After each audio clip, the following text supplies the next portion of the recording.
நாமெல்லாம் இன்றைய தினம் நபி ஸல்லல்லாஹு அலைஹி வஸல்லம் அவர்கள் காட்டி தந்த முறையிலே அல்லாஹ்வுடைய தூதர் சொல்கின்றார்கள், குது அன்னி மனாசிக்கக்கும், என்னிடத்திலிருந்து ஹஜ் செய்யக்கூடிய இந்த வழிமுறைகளை நீங்கள் தெரிந்து கொள்ளுங்கள் என்று குறிப்பிடுகின்றார்கள். அந்த அடிப்படையில் ஹஜ்ஜினுடைய அந்த முறைகளை தெரிந்து கொள்வதற்காக வேண்டி இங்கே நாம் கூடியிருக்கிறோம். இதில் நாம் எவ்வளவு நேரம் செலவழித்தாலும் அது ரொம்பவும் பயனுள்ளது.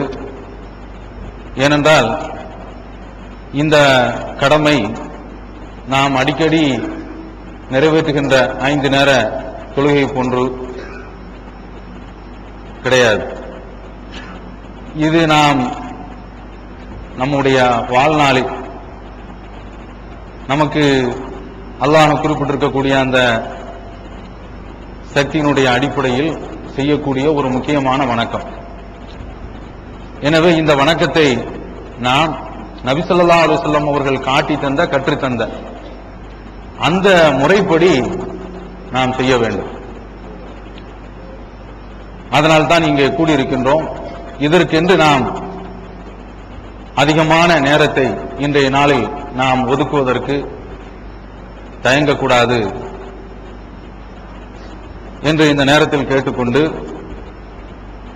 என்னுடைய இந்த விளக்கத்திற்கு நான் வருகின்றேன். அருமை சகோதரர்களே, இந்த ஹஜ் என்பது நான் ஏற்கனவே குறிப்பிட்டது போன்று ஒரு முக்கியமான வணக்கம். இந்த வணக்கத்தை செய்யக்கூடிய நம்மிடத்தில் கடுகளவு கூட அல்லாஹ்விற்கு இணை வைக்கக்கூடிய அந்த தன்மை ஏற்பட்டுவிடக்கூடாது. இன்று பல ஹாஜிகளை பார்க்கிறோம், மக்காவிற்கு செல்கின்றார்கள், ஹஜ் எல்லாம் சிறப்பாகவே செய்துவிட்டு வருகின்றார்கள். வந்த அவர்கள் ஊரில் வந்து தர்காக்களில் போய் நிற்பதை பார்க்கிறோம். அதாவது வழக்கத்தில் சொல்லுவாங்க, மக்காவுக்கு போயிட்டு வந்து குருட்டு பக்கீர் காலில் விழுந்தது என்று சொல்வார்களே, அது மாதிரியான ஒரு நிலைமை. அப்போ மிகப்பெரிய ஒரு வணக்கம். இந்த வணக்கத்தை போய் செய்துவிட்டு வந்த பிறகு மக்கள் இது போன்று தர்காவில் போய் நிற்கிறது, மௌலிதுகளை ஓதுறது, அல்லாஹ் அவர்களை அழைத்து பிரார்த்தனை செய்கிறது. இப்படி செய்துவிட்டால் செய்த இந்த ஹஜ் வணக்கம் மட்டுமல்ல, எல்லா வணக்கமுமே பாழாக போய்விடும். இதை நாம ரொம்ப மனதில் பதிய வைத்துக் கொள்ள வேண்டும். தௌஹீத் ஜமாத்தினுடைய சார்பில் ஏற்பாடு செய்யக்கூடிய இந்த வகுப்புல நாம இதை கண்டிப்பாக தெரிவித்தாக வேண்டும். மக்களிடத்தில் இதை தெரிவிக்கணும். ஏன்னா நிறைய செலவு செய்யறாங்க. அவங்களுடைய அந்த செலவு காசு எல்லாமே, அந்த அமல்கள் பட்ட சிரமம் எல்லாமே பாழாகி போய்விடுகின்றது. இதை நாம் கவனத்தில் கொள்ள வேண்டும். ஷிர்க் வைத்து விடக்கூடாது.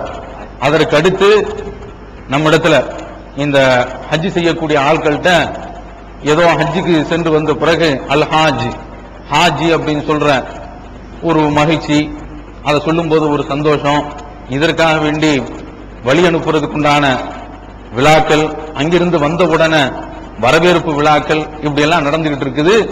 இது ரியா என்று சொல்லக்கூடிய முகஸ்துதி. இதனாலையும் அமல் பாழாகி போய்விடும். இப்படி செய்தவர்களுக்கு மறுமையில எந்த விதமான நன்மையும் கிடையாது. இதை நாம கவனத்தில் வைத்துக் கொள்ள வேண்டியது. இந்த ஹஜ் இருக்கின்றதே, அல்லாஹுடைய தூதர் சொன்னது போன்று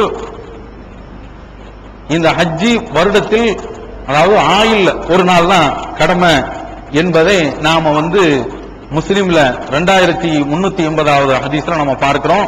அதெல்லாம் நான் விவரித்து சொல்ல தேவையில்லை. அதே போன்று இந்த ஹஜ் இருக்குத ஆண்களுக்கும் கடமை, பெண்களுக்கும் கடமை. ஏனென்றால் நபி ஸல்லல்லாஹு அலைஹி வஸல்லம் அவர் இடத்துல ஆயிஷா ரலியல்லாஹு தஆலா அன்ஹா அவர்கள் கேட்கிறாங்க, அல்லாஹ்வுடைய தூதரே, பெண்களுக்கு ஜிஹாத் இருக்குதா அப்படின்னு சொல்லி கேட்கிறாங்க. அவர் ரசூலுல்லாஹி ஸல்லல்லாஹு அலைஹி வஸல்லம் அவர்கள் சொல்றாங்க, ஆமா ஜிஹாத் இருக்கு. அந்த ஜிஹாதுல எந்த விதமான போரும் கிடையாது. அது என்னன்னு கேட்டா அல் ஹஜ் வல் உம்ரா, ஹஜ்ஜும் உம்ரா தான் என்று நபி ஸல்லல்லாஹு அலைஹி வஸல்லம் அவர்கள் குறிப்பிடுறாங்க. அதனால இந்த ஹஜ்ஜும் உம்ராவும் ஆண்களுக்கும் கடமை, பெண்களுக்கும் கடமை. அடுத்தது பெண்களுக்கு கடமை என்று வருகின்ற பொழுது அவங்க ஆண்களை மாதிரி போய்விட முடியாது. அவங்க தான் கட்டிக்கொள்வதற்கு தடை விதிக்கப்பட்ட, இப்ப உதாரணமாக ஒரு பெண்ணுக்கு அந்த பெண் தன்னுடைய தகப்பனாரை திருமணம் முடிக்க முடியாது, தன்னுடைய மகனை திருமணம் முடிக்க முடியாது, தன்னுடைய அண்ணனை திருமணம் முடிக்க முடியாது, தம்பியை திருமணம் முடிக்க முடியாது. இப்படிப்பட்ட இந்த ஆட்கள் அல்லது புருஷன் இவங்களோட சேர்ந்துதான் ஹஜ் செய்ய செல்ல வேண்டும். நபி ஸல்லல்லாஹு அலைஹி வஸல்லம் அவர்கள் குறிப்பிடுகின்றார்கள், லா யஹ்லுவன்ன ரஜுலுன் பி இம்ராத்தின், ஒரு ஆளு ஒரு பெண்ணுடன் தனித்து இருக்கக்கூடாது. வலா துசாஃபிரன்ன இம்ராத்துன் இல்லா வமாஹா மஹ்ரமுன், ஒரு பெண்ணு பயணம் செய்ய வேண்டும் என்றால் அவருடன் கட்டுவதற்கு ஹராமான ஆட்கள், அண்ணன் தம்பி இந்த மாதிரியான ஆட்கள் அல்லது புருஷன் இப்படிப்பட்ட ஆட்கள் கூட இருந்துதான் பயணம் செய்யணும். 3 நாளைக்கு மேல பயணம் செய்யறதாக இருந்தால், 3 நாளுக்கு உட்பட்ட பயணம் செய்யறதா இருந்தா இப்படித்தான் இருக்கணும் என்று சொல்லும் போது ஒரு நபி தோழர் கேட்கிறாங்க, அல்லாஹ்வுடைய தூதரை, நான் ஒரு போருக்கு போவதாக என்னை நான் பதிவு செய்திருக்கிறேன், அப்ப நான் என்ன செய்யறது அப்படின்னு கேட்கும் பொழுது ரசூலுல்லாஹி ஸல்லல்லாஹு அலைஹி வஸல்லம் அவர்கள் சொல்றாங்க, நீ போருக்கு போக வேண்டாம், நீ உடனே சென்று உன்னுடைய மனைவியுடன் ஹஜ்ஜுக்கு செல்லு என்று நபி ஸல்லல்லாஹு அலைஹி வஸல்லம் அவர்கள் சொல்றாங்க. மனைவி ஹஜ்ஜுக்கு போறதா இருக்கும் பொழுது நீ அவங்களோட தான் சேர்ந்து போகணுமே தவிர அது ரொம்ப முக்கியம், நீ போருக்கு வர வேண்டியதில்லை என்று சொல்லக்கூடிய இந்த செய்தி புகாரில 3006வது ஹதீஸாக இடம்பெற்றிருக்குது. அடுத்து நபி ஸல்லல்லாஹு அலைஹி வஸல்லம் அவர் இடத்துல ஒரு பெண்மணி ஒரு குழந்தையை தூக்கி காட்டி, இந்த குழந்தைக்கு ஹஜ் இருக்குதா அப்படின்னு கேட்கிறாங்க. அவர் ரசூலுல்லாஹி ஸல்லல்லாஹு அலைஹி வஸல்லம் அவர்கள், ஆமா ஹஜ் இருக்குது, இந்த குழந்தையை நீ கூட்டு போறதுனால, பிள்ளையை நீ கூட்டு போறதுனால உனக்கு கூலி இருக்கின்றது என்று நபி ஸல்லல்லாஹு அலைஹி வஸல்லம் அவர்கள் சொல்றாங்க. இது முஸ்லிம்ல 2377வது ஹதீஸாக இடம்பெற்றிருக்குது. இப்போ இந்த குழந்தைய இந்த பிள்ளைய இப்படி தூக்கி கொண்டு போய் ஹஜ்ஜிக்கு போனாலும் அது பின்னால அதற்குண்டான சக்தியை பெறுகின்ற பொழுது அது மீண்டும் அவன் பருவ வயது அடைந்த பிறகு சக்தி இருக்குமானால் ஹஜ்ஜி செய்தாக வேண்டும். அடுத்து இந்த ஹஜ் இருக்குத, இதை பற்றி நபி ஸல்லல்லாஹு அலைஹி வஸல்லம் அவருடைய சிறப்பு பற்றி சொல்லும் போது, மன் ஹஜ்ஜ லில்லாஹி ஃபலம் யர்ஃபுஸ் வலம் யஃப்ஸுக், நாம சொல்லுவோம் என்னென்ன காரியங்கள்லாம் செய்யக்கூடாது அப்படின்னு. இந்த மாதிரியான காரியங்கள்லாம் செய்யாமல் அந்த ஹஜ்ஜுக்குரிய அந்த முறையோடு யார் ஹஜ் செய்து விட்டு வருகின்றார்களோ, ரஜா கயௌமின் வலதத்துக்கு உம்முகு, அவனுடைய உம்மா அன்றைய தினம் பெற்றால் எப்படி நல்ல, அதாவது எந்த விதமான தப்பு செய்யாத அளவிற்கு இருக்குமோ அது மாதிரியாக அவர் ஹஜ் செய்து விட்டு திரும்ப வருகின்றார் என்று நபி ஸல்லல்லாஹு அலைஹி வஸல்லம் அவர்கள் சொல்றாங்க. இது புகாரில அதாவது 1521 ஹதீஸாக இடம்பெற்றிருக்குது.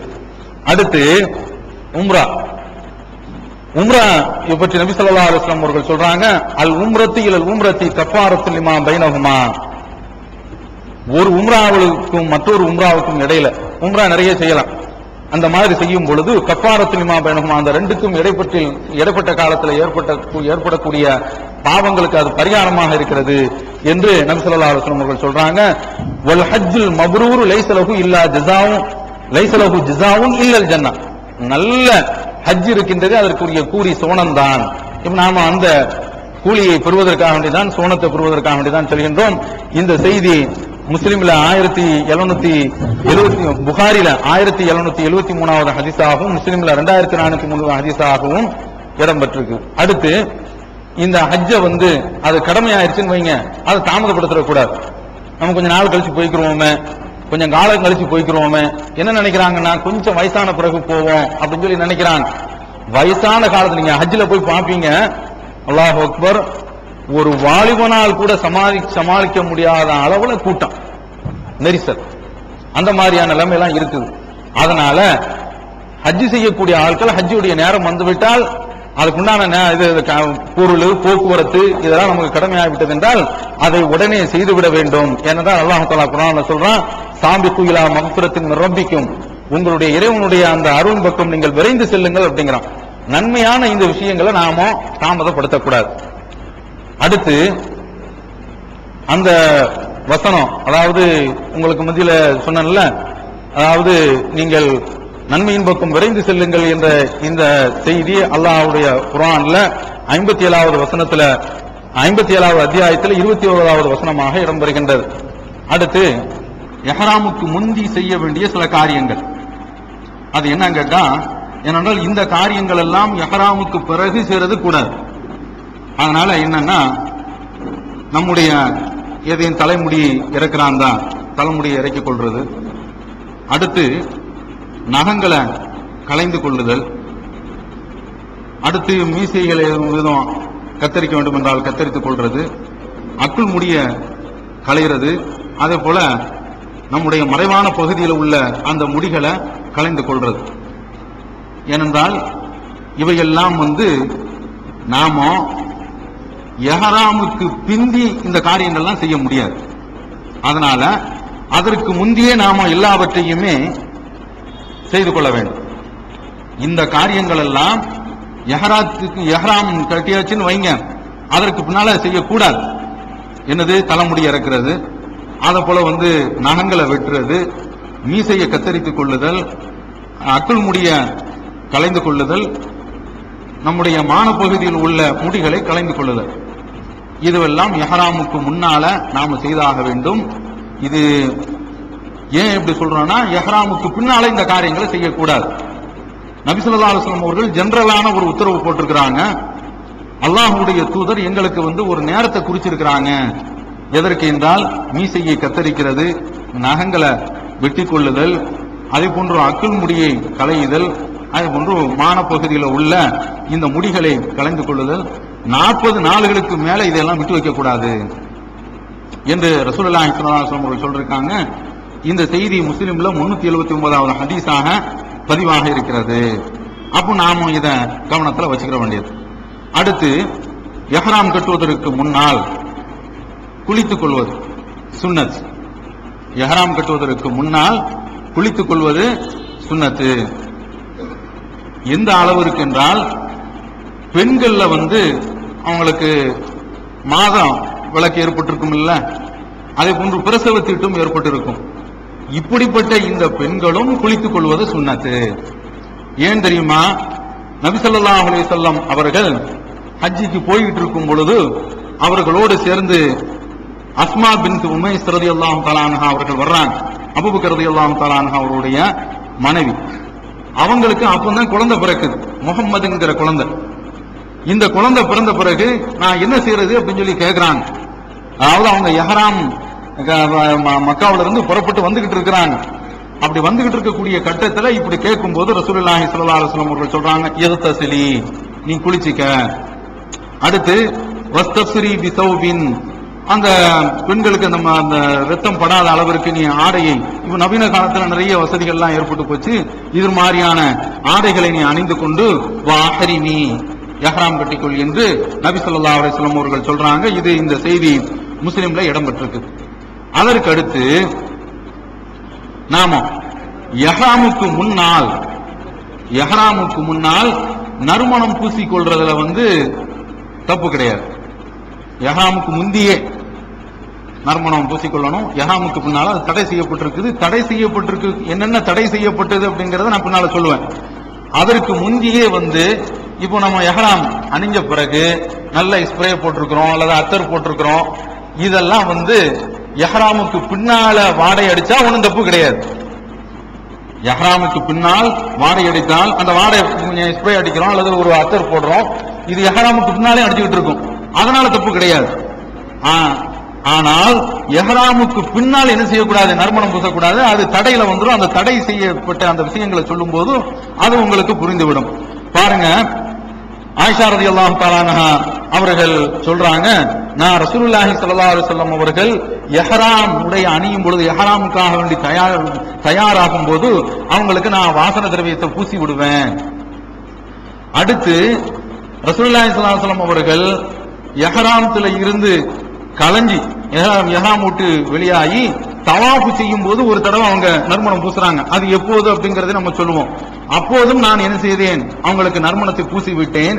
அந்த நறுமணத்தினுடைய இப்ப நம்ம இந்த ஸ்ப்ரே மாதிரி அடிக்கிறோம், அந்த காலத்துல உள்ள அந்த இதெல்லாம் அப்படியே அந்த உடல்ல அப்படி மினுப்பு, அதனுடைய மினுமினுப்பு பார்க்கலாம். அப்படி ரசூலுல்லாஹி ஸல்லல்லாஹு அலைஹி வஸல்லம் இடத்துல அந்த பூசி அந்த வாசனை திரவத்தினுடைய அந்த மின்மினுப்பை நான் காண முடிந்தது அப்படின்னு சொல்லக்கூடிய இந்த செய்தி புகாரியில அதாவது புகாரியில் 1539வது ஹதீஸாக பதியப்பட்டிருக்கு. புரியுதா? 271வது ஹதீஸ் புகாரில. அடுத்து இப்போ எஹ்ராம் என்று வரும் பொழுது அதற்கு 2 எல்லை இருக்குது. ஒன்னும் கால சம்பந்தப்பட்ட எல்லை, இன்னொன்று இடம் தரைமார்க்கமாக உள்ள அந்த இது. இப்படி 2 விதமான மீகாத் என்று சொல்லக்கூடிய எல்லை இருக்கின்றது. இப்போ உம்ரா என்றால் எல்லா காலத்திலையும் நாம செய்துக்கலாம், எப்பனாலும் செய்துக்கலாம். இப்ப ரமலான்ல ஒரு ஆள் உம்ரா செய்யறாரு, அதுக்கு என்ன நன்மை வருதுன்னா, ரமலானில் ஒருவர் உம்ரா செய்கின்றார் என்றால் அவர் ஹஜ்ஜி செய்த நன்மை கிடைக்கின்றது அப்படின்னு ரசூலுல்லாஹி ஸல்லல்லாஹு அலைஹி வஸல்லம் அவர்கள் சொல்றாங்க. அப்ப எப்போதும் உம்ரா செய்து கொள்ளலாம். ஹஜ்ஜி என்பது இருக்கின்றது, அது எல்லா காலத்திலும் செய்ய முடியாது. ஷவ்வால், துல்காதா, துல்ஹஜ் இந்த 3 மாசத்துல தான். ஷவ்வாலுக்கு முந்தி ஒருவர் எஹ்ராம் கட்டி ஹஜ்ஜிக்கு போக முடியுமானா போக முடியாது. அப்ப அவர் எப்பவும் தான் எஹ்ராம் கட்டி ஆகும். ஷவ்வால் வந்த பிறகுதான் அவர் எஹ்ராம் கட்டி எங்க போக முடியும், அந்த துல்ஹஜ்ஜில தான் அவர் எஹ்ராம் கட்டி மக்காவிற்குள் செல்ல முடியும். அதற்கு முந்தி அந்த ஹஜ்ஜுடைய மாசங்கள் அல்லாத காலத்துல அவர் ஹஜ் செய்ய முடியாது. ஏனென்றால் அல்லாஹ் தஆலா சொல்றான், அல் ஹஜ்ஜு அஷ்ஹுரும் மஅலூமாத், ஹஜ் என்பது அறியப்பட்ட சில மாதங்கள், அந்த மாதங்கள்ல தான் ஹஜ் செய்யணும். இது குர்ஆன்ல 2வது அத்தியாயம் 197வது வசனம். இதை எடுத்து பார்த்துக்கங்க. ஏன்னா இதுல அல்லாஹ் தஆலா சில செய்தி சொல்றான். ஃபமன் ஃபரத ஃபீஹின்னல் ஹஜ்ஜ, யார் ஹஜ் செய்வதை கடமையாக்கி கொண்டார்களோ, ஃபலா ரஃபஸ வலா ஃபுசூக, அங்க தாம்பத்தியத்துல ஈடுபடுறது, அது மாதிரியான இந்த மாதிரியான காரியங்கள்ல ஈடுபடக்கூடாது அப்படின்னு சொல்லிட்டு, வலா ஜிதால ஃபில் ஹஜ், ஹஜ்ஜில வாக்குவாதம் கிடையாது. இது ரொம்ப கவனத்தில் வச்சுக்கணும். ஹஜ்ஜுக்கு போனீர்கள் என்றால் அவ்வளவு சிரமங்களை, அதாவது நம்ம போயிட்டு இருக்கோம்னா பல மில்லியன் கணக்கில் மக்கள் வர்றாங்க. இந்த வார்த்தை அல்லாஹ் தஆலா ரொம்ப கணக்கிட்டு போட்டிருக்கிறான். தல்பியா சொல்லிட்டே வருவாங்க ஹாஜிகள். அப்படி ஹாஜிகள் சொல்லிக்கிட்டு இருக்கும் பொழுது, எப்ப அந்த மேல ஏறுப்பா அப்படின்னு சொன்ன உடனே அங்க நின்றுகிட்டு இருந்த ஹாஜி, லிப்ட் எங்க? லிப்ட் எல்லாம் இல்லப்பா, நீ என்னையா சொல்லி கூப்பிட்டு வந்த, என்னையா நினைச்சுக்கிட்ட, நீ எவ்வளவு காசு வந்திருக்கிறோம், சத்தம். வலா ஜிதால ஃபில் ஹஜ், ஒரு வணக்கத்திற்கு ஆண்டி போறோம், அதுல சில அசௌரியங்கள் இருக்கத்தான் செய்யும். அதனாலதான் இந்த வார்த்தையை சொல்றான். நீங்க ஹஜ்ஜுக்கு போன உடனே நம்ம வீட்டுல இருக்கிற மாதிரி மாமியார் வீட்டுல கிடைக்கக்கூடிய வரவேற்பு மாதிரிலாம் கிடைக்காது. அவ்வளவு சிரமங்களை அனுபவித்து தான் ஆக வேண்டும். பிரச்சனைகள் வரும், அதுக்குதான் போக சொல்றான். இந்த மாதிரி கூட மில்லியன் கணக்கில் வர்றான். அதுல எத்தனையோ பாமரர்கள் வருவாங்க. அதுல நீங்க பார்த்தீர்கள் என்றால் ஆப்பிரிக்க இன மக்கள் போய்கிட்டு இருப்போம், கால் தட்டும், அவன் பாட்டுக்கு உட்கார்ந்துட்டு இருப்பான். டிராபிக் பிரச்சனைகள், டென்ஷன் அத்தனையுமே இதுல ஏற்படும். இதுல போய் என்ன செய்யக்கூடாது, நாம வாக்குவாதம் பண்ணக்கூடாது. போகக்கூடிய அந்த காரியம் நமக்கு நல்ல விதமாக முடிய வேண்டும். நம்முடைய காரியம் ரொம்ப சிறப்பாக முடியணும். அதனால அங்க போய் சண்டை சச்சரவு எதிலையும் ஈடுபடக்கூடாது அப்படின்னு சொல்றான். இந்த செய்தி குர்ஆன்ல 2:197 2வது அத்தியாயம் 197வது வசனத்துல இடம்பெற்றிருக்குது. அப்போ ஹஜ் செய்ய வேண்டும் என்றால் கால அளவுல ஒரு எல்லை இருக்குது. ஷவால் மாசத்திற்கு பிறகு அந்த 3 மாத காலகட்டங்கள் தான் ஹஜ் செய்யக்கூடிய காலம். அடுத்து பார்க்கிறோம், அதாவது நாம சொல்லக்கூடிய அந்த ஹஜ்ஜிக்கு மவாகீத்துல் எஹ்ராம் கட்டக்கூடிய இடங்கள் அப்படின்னு ரசூலுல்லாஹி ஸல்லல்லாஹு அலைஹி வஸல்லம் அவர்கள் சில இடங்களை நிர்ணயிச்சிருக்கிறாங்க. அந்த இடத்திற்கு முந்தியும் செய்யக்கூடாது, அந்த இடத்திற்கு பிந்தியும் செய்யக்கூடாது. இது ரொம்ப கவனத்தில் வச்சுக்கிறோம். புரிகிறதா? அது என்ன இடம்? ஒன்று துல்ஹுலைஃபா.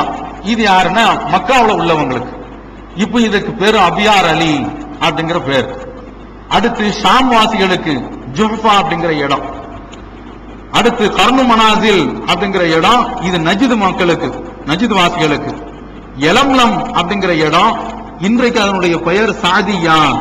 இதுதான் நமக்கு உள்ள எஹ்ராம் கட்டக்கூடிய எல்லை. இதுதான் நாம எஹ்ராம் கட்டக்கூடிய இடம். இதற்கு பேர், இன்றைய பெயர் சாதியா என்று பெயர். இது மக்காவிலிருந்து 54 கிலோமீட்டர் தூரத்தில் இருக்கு. மக்காவிலிருந்து 54 கிலோமீட்டர் தூரத்தில் இருக்குது. அடுத்து தாத்து இறக்கு, இது ஈராக் வாசிகளுக்கு உள்ளது. இப்போ இந்த எஹ்ராமுடைய எல்லையை அடைந்த பிறகு தான் நாம எஹ்ராம் கட்டணும். எஹ்ராம் கட்டணும் அப்படின்னா என்னங்கிறது அதனுடைய விளக்கத்தை சொல்றேன். அதுக்கு முந்தியும் நாம எஹ்ராம்ல நுழையக்கூடாது, அதற்கு பிந்தியும் போய் நுழையக்கூடாது. ஏன் ரசூலுல்லாஹ் ஒரு எல்லையை நிர்ணயிச்சுட்டாங்க. இப்போ குர்ஆன்ல வருது, وَمَن يَتَعَدَّ حُدُودَ اللَّهِ فَأُولَٰئِكَ هُمُ الظَّالِمُونَ. அல்லாஹ் ஒரு எல்லையை நிர்ணயித்த பிறகு, ஒரு வரையை நிர்ணயித்திருக்க பிறகு அதை தாண்டி செல்வது இருக்கின்றது, செல்லக்கூடியவர்கள் இருக்கின்றார்கள். فَأُولَٰئِكَ هُمُ الظَّالِمُونَ. அவர்கள் அநியாயக்காரர்கள். பெரிய வார்த்தையை சொல்றான் அல்லாஹ் தான். ஒரு எல்லை நிர்ணயிச்சிருக்கும் போது அதை தாண்டி, அது சட்டம் சம்பந்தப்பட்டதாக இருக்கலாம், என்ன மார்க்க சம்பந்தத்தில் உள்ள சட்ட சம்பந்தப்பட்டகள் எல்லாத்தையும் இது எடுத்துக்கொள்ளும். இது பக்ராவுல 2வது அத்தியாயத்துல 229வது வசனமாக இடம் பெற்றிருக்கின்றது. நிறைய வசனங்கள் இருக்கு, நான் இதை மட்டும் சொல்லிக்கிறேன். இப்போ நீங்க எஹ்ராமுக்காக வேண்டி பிளைட் ஏறுவீங்க. நம்ம நாட்டில இருந்து நம்ம பார்க்கணும் இல்ல, அப்ப நாம என்ன செய்யணும்னா அந்த எஹ்ராமுடைய Dress நாம அணிஞ்சுக்கிட்ட பிறகு அது எப்படிங்கிறது நாம அந்த தவாஃப் செய்யும் போது வரும், அந்த கட்டத்துல விளைவிக்கணும். இப்ப எஹ்ராமுடைய இந்த ஆடைகளை நாம அணிஞ்ச பிறகு இங்கேயே சென்னை ஏர்போர்ட்ல நம்ம போகும்போதே, நான் ஏற்கனவே சொன்ன முடி களையிறது அது இது எல்லாத்தையும் முடிச்சிட வேண்டியது. முடிச்சிட்டு இங்கேயே நம்ம எஹ்ராமுக்கு தயாராக ஆகிற வேண்டியது. அந்த Dress எல்லாத்தையும் உடுத்துட்டு நாம விமானத்துல போகும்போது விமான ஓட்டி கண்டிப்பாக அந்த சந்தர்ப்பத்துல இதோ உங்களுடைய மீகாத் எல்லை விட்டது அப்படின்னு சொல்லுவாங்க. அந்த சந்தர்ப்பத்தில் நம்ம எஹ்ராமுக்குள்ள போக வேண்டியது. எஹ்ராம் என்ற அந்த வணக்கத்துக்குள்ள நாம உள்ளே நுழைய வேண்டியது. விமானத்திலே காட்டிடுவாங்க, இந்த இடத்துல வருது. கப்பல் மார்க்கம் போனாலும் சரி, தரை மார்க்கமாக போனாலும் சரி, அந்த இடத்தில் எங்கு நாம எஹ்ராமுக்குள்ள நுழையணுமோ அப்ப நாம தயாராக இருந்து கொள்ள வேண்டும். நாம எஹ்ராமுக்குள்ள நுழைஞ்ச பிறகு எஹ்ராமுக்கு நிய்யத்து என்னங்கிறது நான் வரிசையா நான் சொல்றேன்.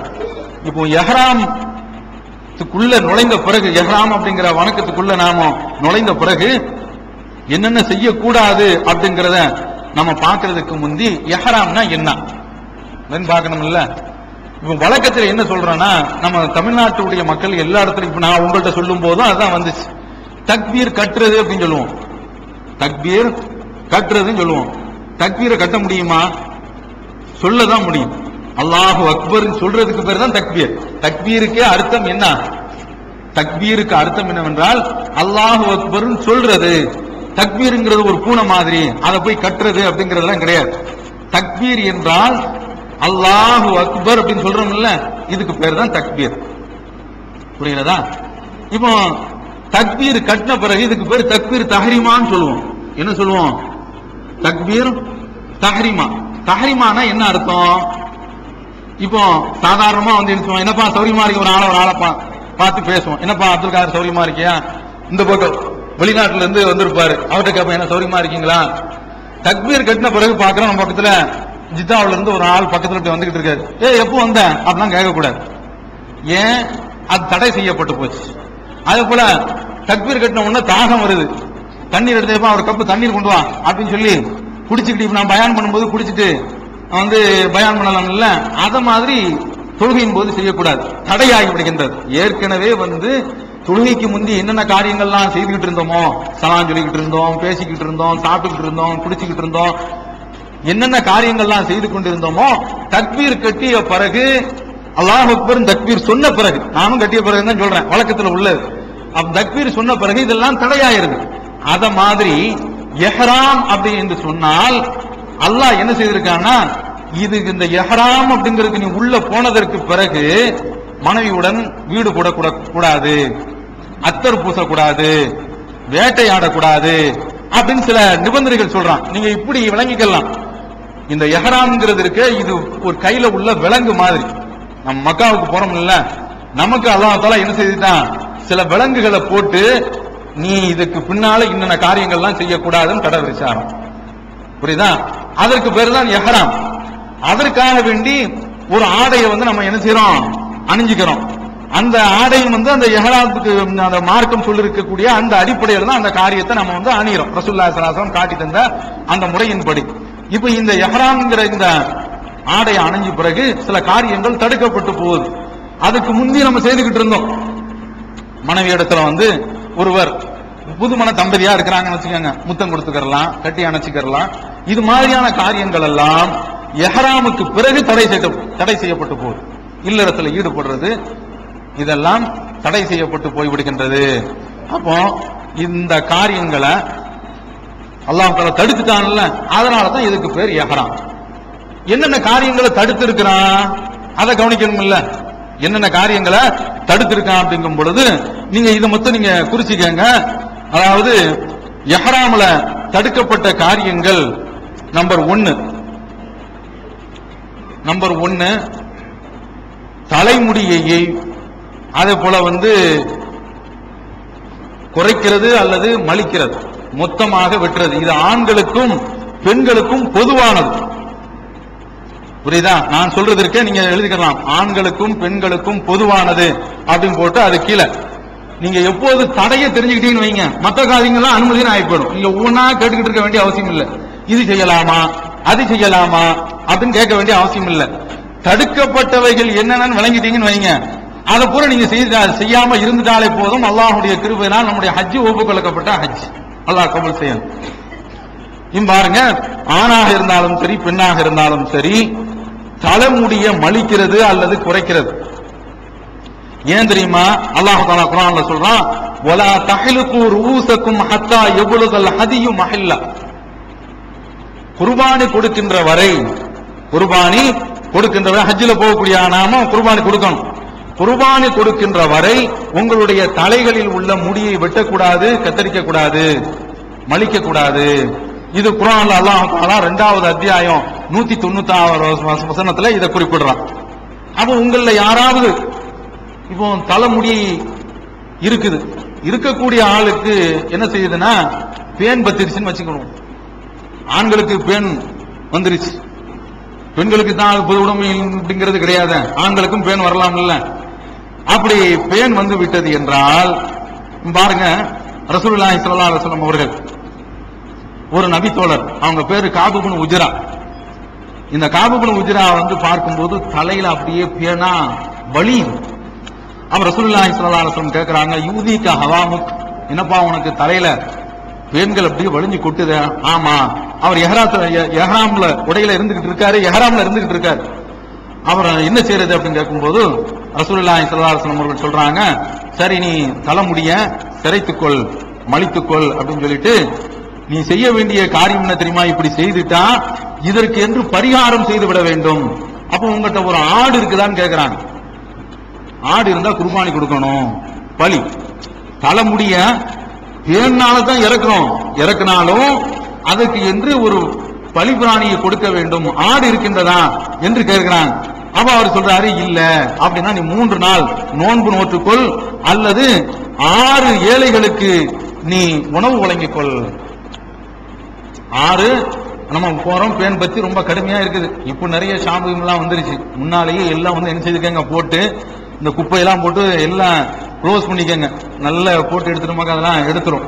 அப்போ இந்த மாதிரி பேன் வந்துருந்து விட்டது என்றால் ஒன்னும் ஒரு 6 பலி கொடுக்கணும், அல்லது 3 நாளுக்கு நோன்பு இருக்கணும், அல்லது 6 மிஸ்கின்களுக்கு உணவு கொடுக்கிறது, 6 ஏழைகளுக்கு உணவு கொடுக்கிறது என்று நபி ஸல்லல்லாஹு அலைஹி வஸல்லம் அவர்கள் குறிப்பிடுறாங்க. இந்த செய்தி புகாரில 1815வது ஹதீஸாக இடம்பெற்றிருக்குது. இது அல்லாஹ்வும் குர்ஆன்ல சொல்றான், ஃபமன் கான மின்கும் மரீலன், உங்களை யாராவது நோயாளியாக இருந்தால் அவ அதன் மின் ராசி, தலையில ஏதாவது காயம் பட்டு போற இடத்துல ஏதோ அல்லாஹ் காப்பாற்றலாம், ஏதாவது காயம் பட்டு ஆயிடுச்சுன்னா அது அந்த இடத்துல ஆபரேஷன் பண்ணும்போது முடிய விட்ட வேண்டியிருக்கு அப்படின்னாலும் புதிய மின் சயாம், நோன்பு பிடிக்க வேண்டும் 3 நாட்கள். அவ் சதகா அல்லது 6 ஏழைகளுக்கு உணவு கொடுக்க வேண்டும். அவ் நுசுக்கின் அல்லது ஒரு ஆடு அறுத்து குர்பானி கொடுக்க வேண்டும். அப்போ 6 ஏழைகளுக்கு 3 மரக்கால் உணவு அப்படின்னு வருது. சாக அப்படிங்கிறது இந்த ஏழைகளுக்கு உணவு கொடுக்கிறது. அடுத்தது இப்போ நம்பர் 2 தக்லீமுல் அலாஃபிர், அதாவது நகங்களை வெட்டுறது. இது அதை போன்று அந்த பிடுங்கிறது, உடல்ல உள்ள மற்ற பகுதிகளில் உள்ள முடிய எடுக்கிறது. இப்ப நெஞ்சு முடிய சடான்னு இப்படி பிடிக்கிறது, இது மாதிரியான இதையும் ஆய்வாளர்கள், மார்க்க ஆய்வாளர்கள் இதையும் அதில் சேர்த்துக்காங்க. உடல்ல உள்ள எந்த முடியும் தானா கீழே விழுந்துருச்சாக்கும் ஒன்றும் தப்பு கிடையாது. நாமளா ஒரு முடி கீழே விழுந்துருச்சா அதனால ஹஜ்ஜி வீணா போயிருச்சு அப்படின்னு நினைக்க வேண்டியது இல்லை. புரிகிறதா? சாதாரணமா தாடி எப்படி கை வச்சு கேட்கும்போது சில முடி விழும், அல்லது தலையில இப்படி குளிச்சுக்கிட்டு இருக்கிறோம், தலையை தூட்டுவோம், எஹ்ராம் அணிஞ்ச பிறகு குளிக்கலாம், அப்படி சலான் சில முடிய கீழே விழுந்துரும். அதனால எல்லாம் ஒன்றும் தப்பு கிடையாது. நாமளா என்ன செய்யக்கூடாது, அதை பிடுங்கிறது எடுக்கிறது அது மாதிரி உள்ளது. ரெண்டாவது, அந்த தடுக்கப்பட்ட இரண்டாவது காரியங்கள் நகங்களை எடுக்கிறது.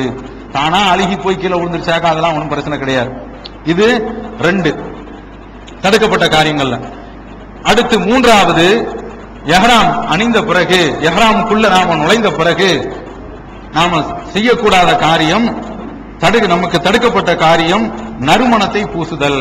ஸ்ப்ரே அடிக்கிறது, செண்டு, இதெல்லாம் நம்ம வாசனை சோப்பு இருக்குல்ல அதெல்லாம் தவிர்த்திட வேண்டியது.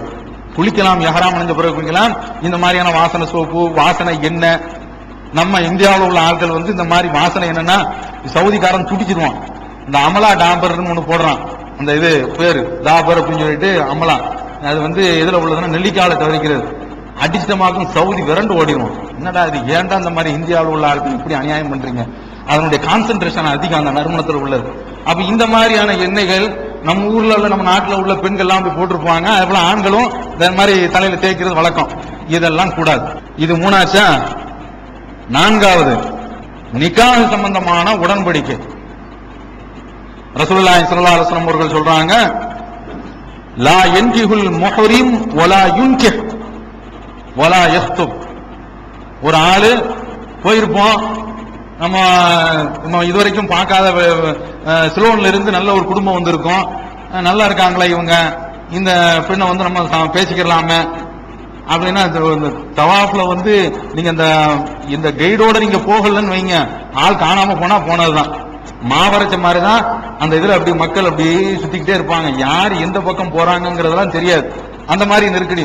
சரி, இப்பவுமே நம்ம பேசிடுவோம் அப்படின்னு நினைச்ச கூடாது, பேசிடக்கூடாது. ரசூலுல்லாஹி ஸல்லல்லாஹு அலைஹி வஸல்லம் அவர்கள் சொல்றாங்க, லா யன்கிஹுல் முஹ்ரிம், இஹ்ராம் அணிந்தவர் திருமணம் கல்யாணம் முடிக்க கூடாது, அடுத்த ஆளுக்கு அவர் முடிச்சு வைக்க கூடாது. வலா யக்துப், பெண் பேசவும் கூடாது. இந்த செய்தி முஸ்லிம்ல இடம்பெற்றிருக்குது. இது தடுக்கப்பட்டதுல எத்தனாவது? 4வது. 5வது, தடை செய்யப்பட்ட காரியங்கள்ல சில வார்த்தைகள் இருக்கும், பெண்களும் இருக்கிறாங்க, அதனால இந்த வார்த்தைகள்லாம் நீங்க இப்படி சொல்ல போச்சு நீங்க கேட்காதீங்க, மார்க்க சம்பந்தப்பட்டது. புரியுதா?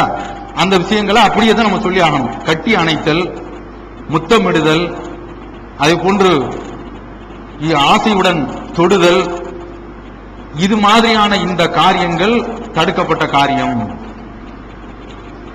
இதற்கு வசனம் 2வது அத்தியாயம் 197வது வசனம். வலா ரஃபஸ வலா ஃபுசூக்.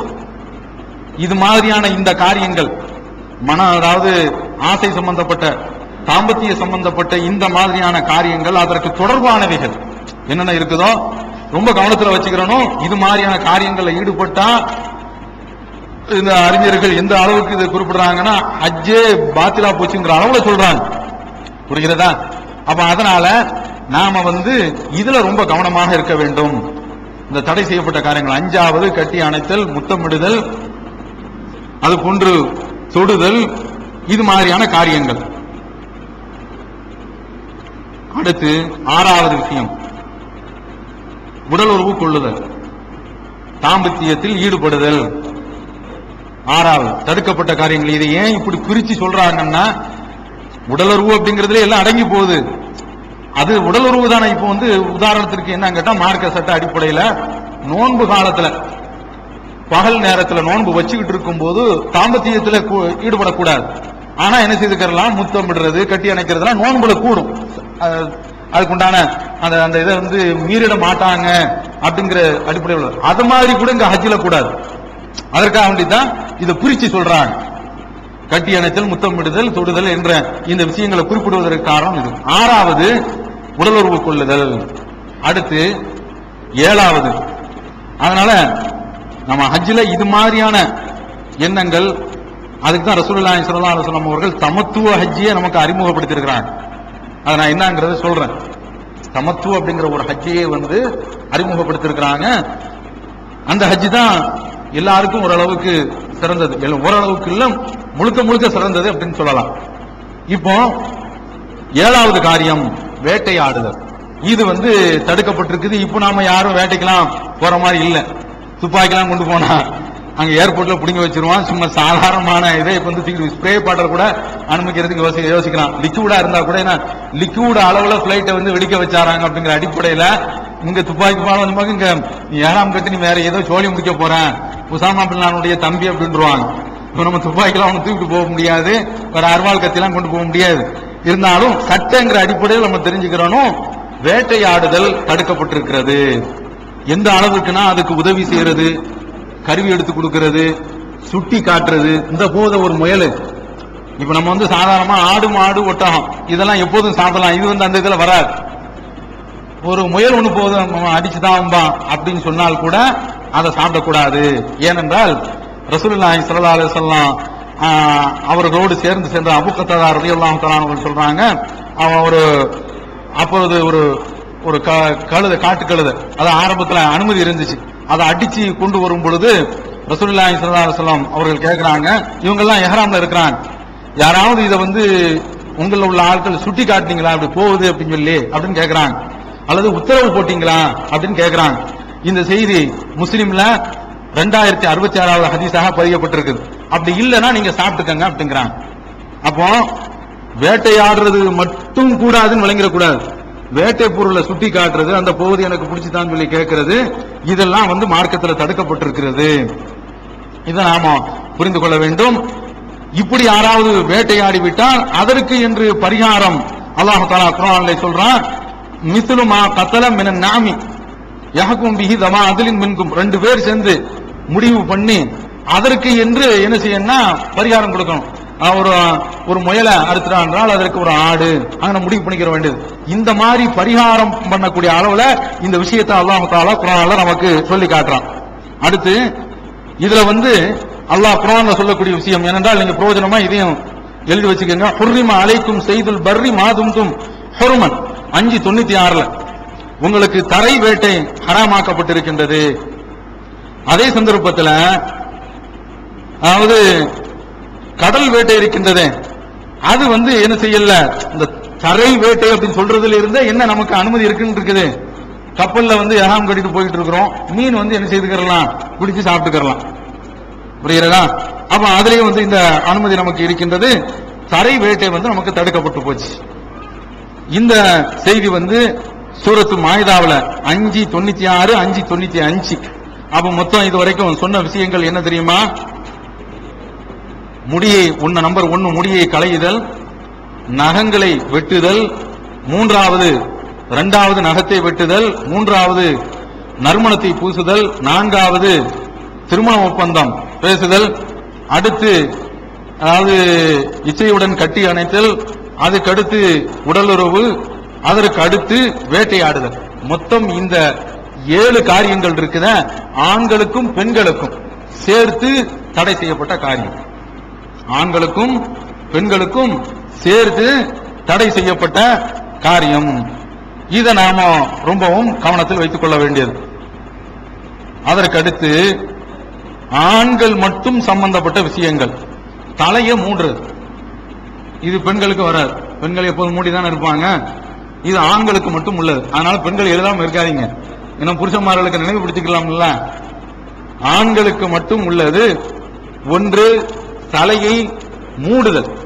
ஏன் இது தடுக்கப்பட்டிருக்குன்னா, ரசூலுல்லாஹி ஸல்லல்லாஹு அலைஹி வஸல்லம் அவர்கள் சொல்றாங்க, ஒரு ஆளு இஹ்ராம்ல இருந்துகிட்டு இருக்கும் பொழுது, முஹரிமாக இருக்கும் பொழுது அவர் இறந்துட்டார். இறந்த உடனே ரசூலுல்லாஹி ஸல்லல்லாஹு அலைஹி வஸல்லம் அவர்கள் சொல்றாங்க, அவருக்கு நீங்கள் தண்ணீர், அத போல இளந்த இலை இதெல்லாம் போட்டு கழுவி அந்த அவருடைய அந்த 2 ஆடையிலேயே, இஹ்ராமில் உள்ள அந்த ஆடையிலேயே அவரை கஃன் பொதிந்து நீங்கள் அடக்குங்கள். உலா துஹம்மிரு ரஅஸஹு, அவருடைய தலையை மூடி நீங்க கஃன் செய்ய வேண்டாம் அப்படிங்கிறாங்க. ஏன்னா அவர் மறுமையில எப்படியே எழட்டும், அந்த தல்பியா சொன்னவராக எழட்டும் அப்படின்னு சொல்லி தலையை மூடாமலேயே நீங்க விட்டுருங்க. இந்த செய்தி புகாரில 1265வது ஹதீஸாக பதிவு செய்யப்பட்டிருக்கு. முஸ்லிம்ல 2092. ஆனா அதே சந்தர்ப்பத்தில் சில காரியங்கள்லாம் இருக்குது. இப்ப கொடைய வச்சுக்கிறாங்க, அதெல்லாம் ஒன்றும் தப்பு கிடையாது. ஒட்டி தான் இருக்கக்கூடாது, தலையை ஒட்டி மூடி இருக்கக்கூடாது. இதை நாம கவனிச்சுக்கணும். ஏனென்றால் ரசூலுல்லாஹி ஸல்லல்லாஹு அலைஹி வஸல்லம் அவர்கள் ஹஜ்ஜத் விதாவுல இருக்கும் பொழுது அவங்களோடு உசாமாவும் பிலாலும் இருக்கிறாங்க. ஒரு ஆள் வாகனத்தை பிடிச்சிருக்காங்க, ரசூலுல்லாஹ்வுடைய வாகனத்தை. இன்னொரு ஆள் என்ன செய்றாங்கன்னா, ரசூலுல்லாஹ்வுக்கு மேல வெயில் அடிக்குதுல, இப்போ அரஃபாவுல உங்களுக்கு நல்ல வேப்ப மரம்லாம் வச்சிருக்கிறாங்க. மற்ற இடங்கள்லாம் கொஞ்சம் வெயிலா இருக்கும். இப்போ பனிகாலமா அல்லது அங்க வெயில் காலமாங்கிறது தெரியல. வெயிலுனாலும் கடுமையா இருக்கும், பனினாலும் கடுமையாக இருக்கும். இப்ப அந்த வெயில்ல இருக்கும் போது ரசூலுல்லாஹி ஸல்லல்லாஹு அலைஹி வஸல்லம் அவர்களுக்கு என்ன செய்றாங்கன்னா, மேல ஒரு துணியை வச்சு அப்படியே மறைக்கிறாங்க. இப்படி மறைக்கிறதுல ஒன்றும் தப்பு கிடையாது. ஒட்டி தான் என்ன செய்யக்கூடாது, இருக்கக்கூடாது. அந்த பெண்கள் மாதிரி இப்படி ஒட்டி இருக்கும்ல, அந்த மாதிரி இருக்கக்கூடாது. இப்படி ரசூலுல்லாஹி ஸல்லல்லாஹு அலைஹி வஸல்லம் அவர்களுக்கு நிழல் பிடிச்சுக்கிட்டு இருந்தாங்க என்ற இந்த செய்தி முஸ்லிம்ல 2288வது ஹதீஸாக இடம்பெற்றிருக்கு. அப்போ நம்பர் 1 ஆண்களுக்குன்னு உள்ளதுல நம்பர் 1 தலைய மூடுறது. 2வது அவங்க தையல் ஆடையை அணியக்கூடாது. வழக்கமா போடுவாங்களா பேண்ட் சட்டை லுங்கி, நம்ம நாட்டை பொறுத்தவரை அந்த மாதிரி சட்டை இதுவெல்லாம் அவங்க போடக்கூடாது அப்படின்னு ரசூலுல்லாஹி ஸல்லல்லாஹு அலைஹி வஸல்லம் அவர்கள் சொல்றாங்க. பாருங்க, அல்லாஹ்வுடைய தூதர் அப்படிங்கிறதுக்கு நல்ல எடுத்துக்காட்டு. மா யல்பிஸுல் முஹரிமு மினத் தியாப், இஹ்ராம் அணிந்தவர் என்ன அணிய வேண்டும் அப்படின்னு கேக்குறாங்க. ரசூலுல்லாஹ்ட்ட என்ன கேக்குறாங்க, என்ன அணிய வேண்டும் அப்படின்னு சொல்லி கேக்குறாங்க. பதில பாருங்க, ரசூலுல்லாஹி ஸல்லல்லாஹு அலைஹி வஸல்லம் அவர்கள் சொல்றாங்க, என்ன அணிய வேண்டும் அப்படின்னா என்ன பதில் சொல்லணும், இன்னென்னதெல்லாம் போடுங்க, இன்னென்னதெல்லாம் போடுங்க அப்படின்னு தானே பதில் சொல்லணும். புரியுறதா? என்னென்ன சாப்பிடலாம் அப்படிங்கும் போது, அதாவது முயல் சாப்பிடலாம், ஆடு சாப்பிடலாம், இப்படி ஒரு ஆள் சொல்ல ஆரம்பிச்சா என்ன ஆகுன்னா, துனியாவில் உள்ள ஃபுல்லா பட்டியல் போடும். துனியாவில் உள்ள என்னென்ன சாப்பிடக்கூடிய மிருகங்களை, மீன் சாப்பிடலாம், அது போல புறா சாப்பிடலாம், கொக்கு சாப்பிடலாம், நாரை சாப்பிடலாம், இப்படி வரிசையா போட்டு போனா குர்ஆன் 10 குர்ஆன் வந்தாலும் பத்தாது. அப்ப மார்க்க என்ன செய்யும்னா, எது கூடாதுங்கிறத மட்டும் சொல்லிடும். அப்ப மத்தது ஆட்டோமேட்டிக்கா ஹலால் ஆயிடும். அத மாதிரி ரசூலுல்லாஹி ஸல்லல்லாஹு அலைஹி வஸல்லம் அவர்கள் என்ன அணியலாம் அப்படின்னு சொல்லி கேட்கும் போது அல்லாஹ்வுடைய தூதர் சூப்பர் பதில போடுறாங்க, லா யல்பிசுல் கமீஸ, சட்டையை அணிய வேண்டாம், வலல் அமாமத்த, தலப்பாகை அணிய வேண்டாம், வலல் பரானிஸ, அதே போல தலையில முக்காடு இதை அணிய வேண்டாம். இந்த அரபிகள் போடுறாங்களா அந்த மாதிரி உள்ள தலை ஒட்டி இருக்கிறது. உல சராவில பேண்ட் கால் சட்டையை அணிய வேண்டாம். உலல் ஹுஃபாஃப, அதாவது இந்த இது கால் ஷூ கரண்டையும் மூடிட்டு இருக்கும்ல அந்த மாதிரியான ஷூ. ஒலா தௌபன் மஸ்ஸஹு ஜாஃபரான், ஜாஃபரான் போட்ட அந்த ஆடை, கலர் ஆடை. ஒலா வரிசுன், வரிசுங்கிற ஒரு செடி, அதை போட்டு பூசிய அந்த ஆடையும் என்ன செய்யக்கூடாது, அணியக்கூடாதுன்னு சொல்லக்கூடிய செய்தி புகாரில 134வது ஹதீஸ். பல நூல்கள்ல வருது. இந்த புகாரி மட்டும் கொடுக்கறதுனால நம்மகிட்ட கொஞ்சம் அவைலபிளா இருக்குது அப்படிங்கறதுனால அதை கொடுத்திருக்கிறேன். பாருங்க, இதெல்லாம் அணியக்கூடாது அப்படின்ட்டாங்க. ஆனா ஒருதனுக்கு இல்லன்னு வச்சுக்கிறோம். ரசூலுல்லாஹி ஸல்லல்லாஹு அலைஹி வஸல்லம் அவர்கள் ஹஜ் செய்யும் போது அவங்களுக்கு அதான் கடைசி. அவங்களே சொல்றாங்க, அடுத்த வருஷம் நான் வருவேனாங்கிறது எனக்கு தெரியாது அப்படிங்கிறாங்க. அப்ப அதனால இந்த சமுதாயத்துக்கு என்னென்ன சொல்லணும்னு நினைக்கிறாங்க அத்தனையுமே ஹஜ்ஜில ஒரு அளவுக்கு அப்படியே எசன்ஸ் பண்ணி சொல்லிட்டாங்க. அதுலயும் குறிப்பா ரசூலுல்லாஹ் போட்ட உத்தரவு, இந்த ஹஜ் சம்பந்தப்பட்ட வணக்கங்களை என்னிடத்துல இருந்தா நீங்க எடுத்துக்கிறணும் அப்படின்னு சொல்லிட்டாங்க. அப்ப அந்த அடிப்படையில நம்ம பார்க்கும் பொழுது அல்லாஹ்வுடைய தூதர் இதுல என்னென்ன சொல்லணுமோ அதெல்லாம் சொல்றாங்க. பாருங்க, நபி ஸல்லல்லாஹு அலைஹி வஸல்லம் அவர்கள் அரஃபாவுல உரையாற்றும் பொழுது குறிப்பிடுறாங்க. இந்த செய்தி புகாரில 1841வது ஹதீஸ். சொல்றாங்க, மல்லம் எஜிது இசாரன், கீழே உடுக்கிற இடுப்பு துணி அது இல்லை என்றால் சொல் எல்பி சராவி, பேண்ட அணிஞ்சுக்கிட்டும், கால் சட்டையை போட்டுக்கிட்டும். இல்லைன்னா அவனை வாங்குறதுக்கு வசதி இல்லை. நாம ஹஜ்ஜி செய்யறது உனக்கு உடல் வசதி இருக்கணும், போக்குவரத்து வசதி இருக்கணும். அங்கிருந்தே ஜித்தாவில இருந்தே ஒரு ஆளு சும்மா ஒரு வண்டியை எடுத்துட்டு போயிட்டாரு, முடியும் இல்ல, போக்குவரத்துக்கு ஒரு வசதி இருக்குது. ஆனா இந்த மாதிரி எஹ்ராமுடைய அந்த ட்ரெஸ் எல்லாம் அவர் வாங்க முடியல. அப்படிப்பட்ட மக்களும் வறுமையில் இருப்பாங்க. அதனால ரசூலுல்லாஹ் சொல்றாங்க, அப்படி ஆடை கிடைக்கவில்லை என்றால் அவங்க என்ன செய்து கொள்ள வேண்டும் என்றால் அவங்க இது மாதிரியான இந்த ட்ரெஸ்ஸை அணிந்து கொள்ளட்டும் என்று நபி ஸல்லல்லாஹு அலைஹி வஸல்லம் அவர்கள் சலுகை கொடுக்கிறாங்க. அதே போல செருப்பு கிடைக்கலன்னு வைங்க, செருப்பு தான் கரண்டையை மூடாது. செருப்பு தான் கரண்டைய மூடாது. நீங்க செருப்பும் வந்து என்னன்னா ஹரமுக்குள்ள எல்லாம் தூக்கிட்டு போக முடியாது. ஆனா ஒண்ணு செய்துக்கங்க, ஹரமுக்குள்ள போறதாக இருந்தால் ஒரு பை ஒண்ணு வச்சுக்கிட்டீங்களாக்கும் ரொம்ப வசதியா இருக்கும். ஒரு பை அதையும் பிடுங்கி போட்டுருவான். ஏன்னா வந்து அந்த மெட்டல் டிடெக்டரை வச்சு பார்ப்பாங்க. ஏன்னா இங்கேயும் எதையும் உள்ள குண்டு கிட்ட தூக்கிட்டு வந்துடக்கூடாது, லெட்டர் கிட்ட தூக்கிட்டு வந்துடக்கூடாது அப்படிங்கிறதுக்காக வேண்டி அங்க ஒரு சின்ன ஒரு செக்அப் பண்ணி தான் உள்ள அனுப்புவாங்க. அப்படி ஒரு பையில அப்படி தூக்கிட்டு போக முடிஞ்சா கொண்டு போய்க்கங்க. அந்த செருப்புன்னு வந்ததுனால சொல்ல வந்தேன். இப்போ ஒமல்லம் எஜிது நாளை செருப்பு கிடைக்காதவர்கள் அவங்க அந்த ஷூவை அணிஞ்சுக்கட்டும். அது கரண்டை மூடி இருக்கும். அப்படி இருந்தா அந்த கரண்டை மூடாம அதை கத்தரிச்சிருக்கணும் அப்படிங்கிற அளவையும் ஹதீஸ் வருது. அடுத்து இப்போ அதாவது உங்களுக்கு என்னென்ன இதை வந்து அணியறதுனால தப்பு இல்லை அப்படின்னு சொல்லி பார்க்கும்போது மோதிரம், கை கடிகாரம், கண்ணாடி, சில பேருக்கு கண்ணாடிகள்லாம் ஒன்றும் போடாது, புரியுதா? அதே போல அந்த காது சில பேருக்கு கொஞ்சம் விளங்காத அதுக்குன்னு சொல்லிட்டு சில இது கொடுத்துருப்பாங்க. அந்த மாதிரி காதுல வைக்கக்கூடிய அந்த கருவி, அதுபோல அந்த தண்ணீருக்கு உண்டான அந்த பேக்கு, இது மாதிரியான இந்த விஷயங்கள் எல்லாம், இந்த பொருட்களை எல்லாம் அவர் தன்னுடைய கையில வச்சுக்கிட்டு இருக்கிறதுல ஒன்னும் தப்பு கிடையாது. ஏன்னா அந்த ஹதீஸ் தெளிவா விளக்கிறது. என்னென்ன இஹ்ராம் உள்ள ஆட்கள்கிட்ட இருக்கக்கூடாதுன்னு சொல்லிட்டாங்கல்ல, அதை தவிர்த்துட்டு மற்றதெல்லாம் வந்து என்ன கூடுன்னு ஆயிக்கும். எது பெல்ட் போட்டுக்கலாம், பெல்ட் போட்டுக்கொள்ளலாம். ஏன்னா பெல்ட் ரொம்ப முக்கியம். இங்க இருந்து போகக்கூடிய ஆட்கள் வந்து பெல்ட்டை போட்டுக்கங்க. ஹரம்லையும் வந்து திருடுறவன் இருக்கிறான். திருடுறதையும் வந்து ஹரம்லயே வந்து ஏன்னா உங்களுக்கு ஹிராயிலே வந்து இந்த ட்ரெஸ்ஸை போட்டு பாகிஸ்தான்காரன் கடத்துறான். எந்த ட்ரெஸ்?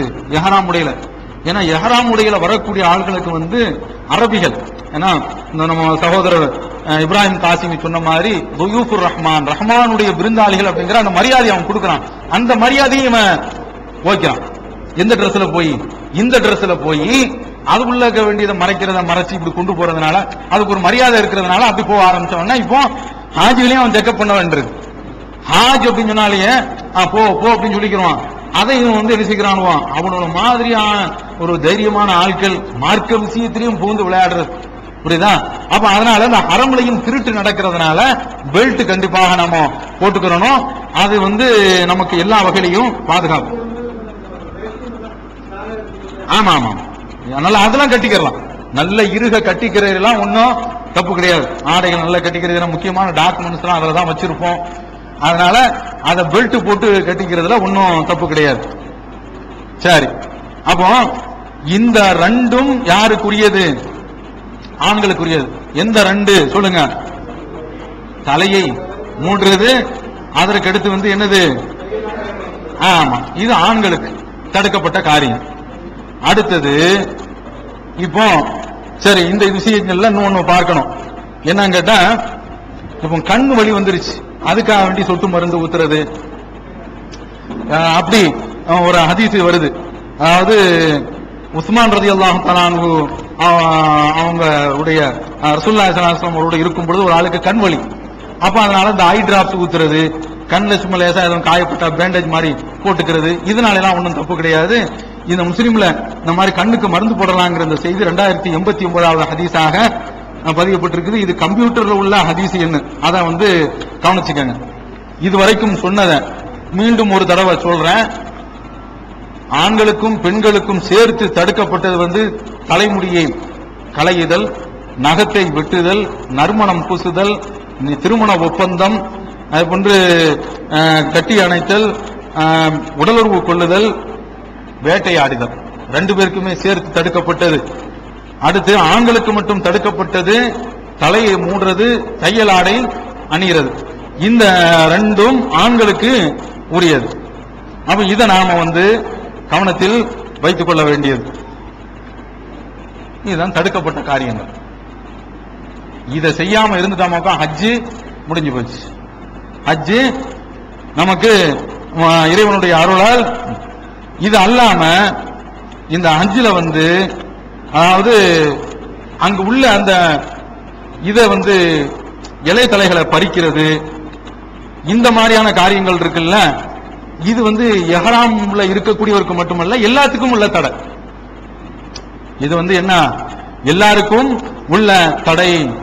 எஹ்ராம்ல இருக்கக்கூடியவருக்கும் எஹ்ராமில் இல்லாதவருக்கும் அங்க உள்ள இந்த இதை பிடுங்கிறது. அரஃபாவுல இது தடை கிடையாது. ஆனா முஸ்தலிஃபாவும் மினாவும் ஹரமுடைய எல்லைக்குள்ள வருது அப்படிங்கிறாங்க. அங்க போய் எதுவும் பறிக்கூடாது. அரஃபாவுல வந்து என்ன செய்துக்கலாம், ஏதாவது குச்சி ஒடிச்சுக்கலாம். முஸ்தலிஃபாவும் அதே போன்று மினாவும் எந்த எல்லைக்குள் வருகின்றது, ஹரம்ங்கிற எல்லைக்குள்ள வருது. ஹரம்ல எல்லைக்குள்ளனா அதை எதுவும் வேட்டையாடக்கூடாது, அதை வந்து எதுவும் பிடுங்கக்கூடாது அப்படிங்கிற இந்த சட்டம் இருக்குல்ல, அதுக்குள்ளது. அதனால இந்த காரியத்தை செய்யக்கூடாது. இது வந்து எஹ்ராம் உள்ளவரும் எஹ்ராம் இல்லாதவரும் அந்த புல் பூண்டுகளை பிடுங்கிறது